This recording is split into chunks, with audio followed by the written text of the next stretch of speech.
everyone, Antonio Gonzalez here. This is my reflection video, so I hope you sit back and relax and enjoy the show. So I'm going to cover two main topics. The first topic is I'm going to provide some insight into the MBA program and my learning experience. And the second topic I'm going to cover is actually reflecting on my concentration and really talk about why the MBA program was so impactful to me. So sit back and enjoy, and please leave a comment. Thanks.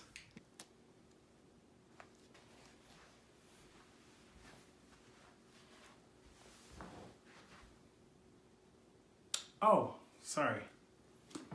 I didn't notice you there. Sorry. Sorry. I can be silly. Oh, I just want to do that. All right, so in this segment, we're actually going to go over the insight into the MBA program in my experience.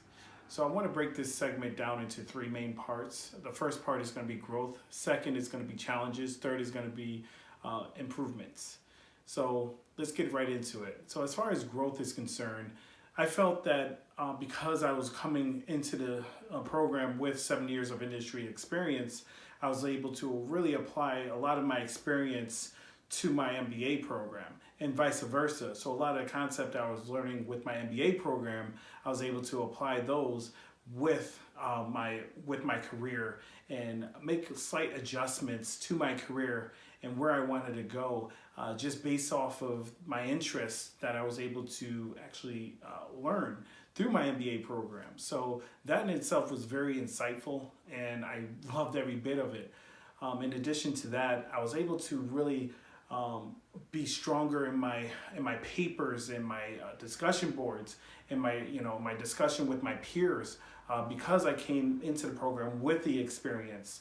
And when I was at work, I was able to really apply a lot of the concepts I was learning to my day-to-day activities.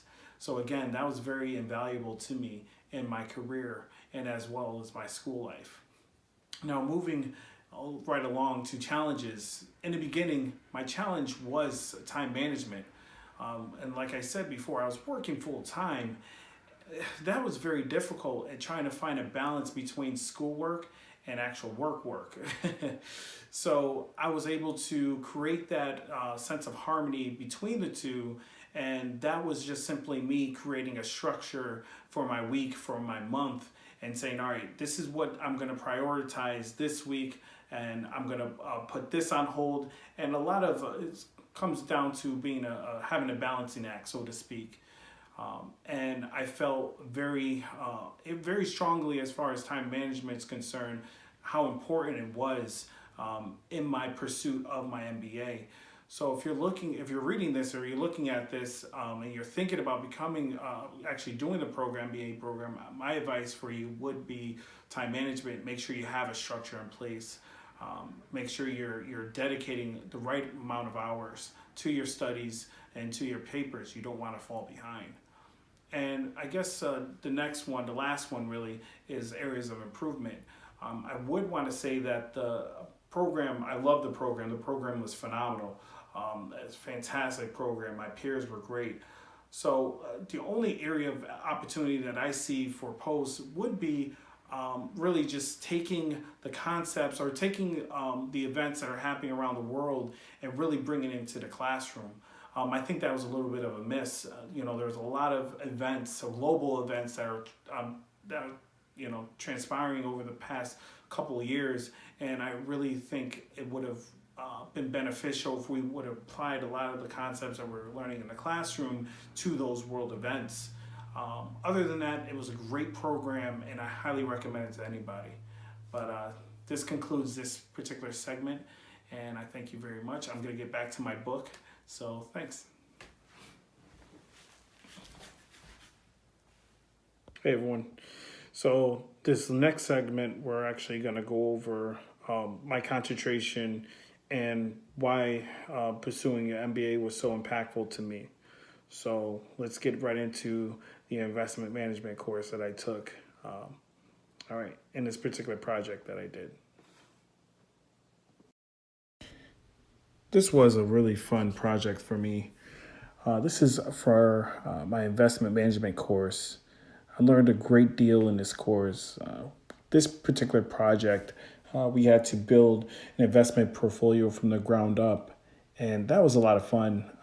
We actually were able to kind of pretend that we were asking the questions as far as risk tolerance and what the client was looking to do, either or to grow the asset or preserve or capital preservation and preserve what they already had. So what we were able to learn was, why would we include a mutual fund opposed to an ETF or vice versa? What's the benefit of having stocks and bonds versus a mutual fund or single stocks, and we really dug deep as far as looking at the diversification of the portfolio. And that was one of the fun, one of the best projects I ever was involved with. And I learned a great deal in this course, and this is one of the examples where I was able to apply a lot of the stuff that I learned from my experience at work and apply it to the project. So yeah, that concludes this segment. Thanks.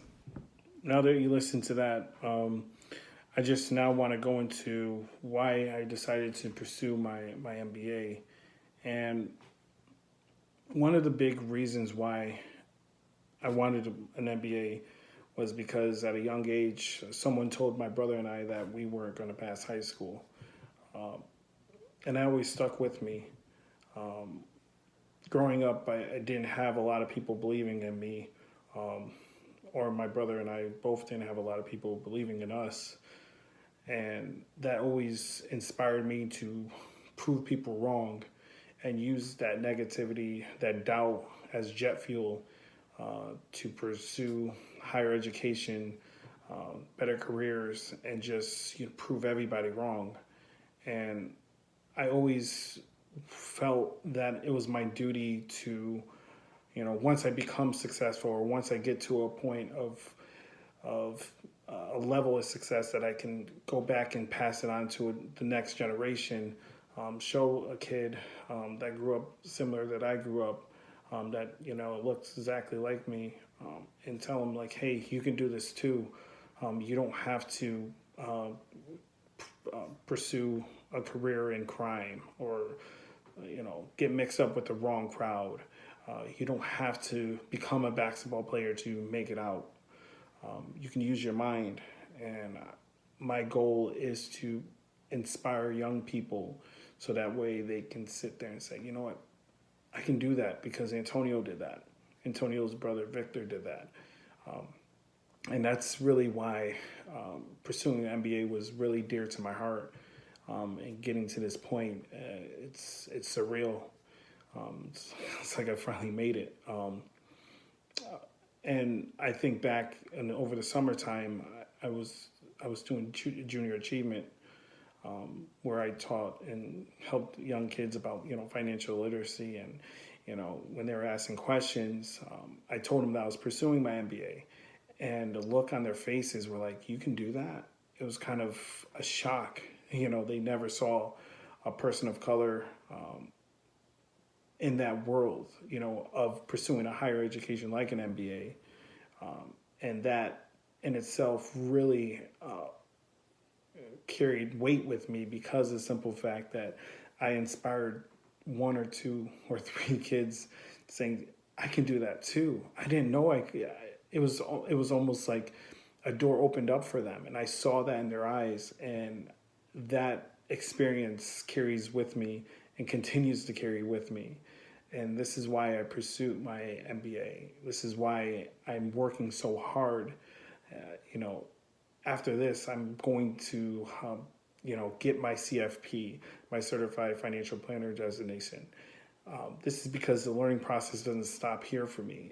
It's going to be ongoing. It's going to be constant. And I feel that in order for me to really grow and be truly successful, I'm going to continue learning. Success doesn't end with me. I don't ever want to be successful in the sense that I always want to pursue more. I always want to be on the front line of everything and continue moving my life forward. And that's just because the way I grew up. And my mother, she did a fantastic job raising us, and she was a single parent. And I didn't want to use the fact of me not having a father hold me back, or because of the color of my skin, hold me back. So this is why I'm pursuing my MBA, because I want to inspire people. I want to inspire young people and show them that there's more to life than the streets. That they too can become, if they want to become an NBA player, they can become an NBA player. But what I was telling the kids is, why play for the team when you can own it? And having that mindset, flipping that mindset. Be that change, be that beacon of change and hope for other people. And it starts with one person at a time. And I feel that it's my duty to do that and to inspire others to do that. So this is why pursuing my MBA was very impactful to me and was very important to me. So sorry this video was a little bit long, but thank you guys for sticking with me. And I wish you all good luck in your pursuits and your careers. And thank you. Thank you.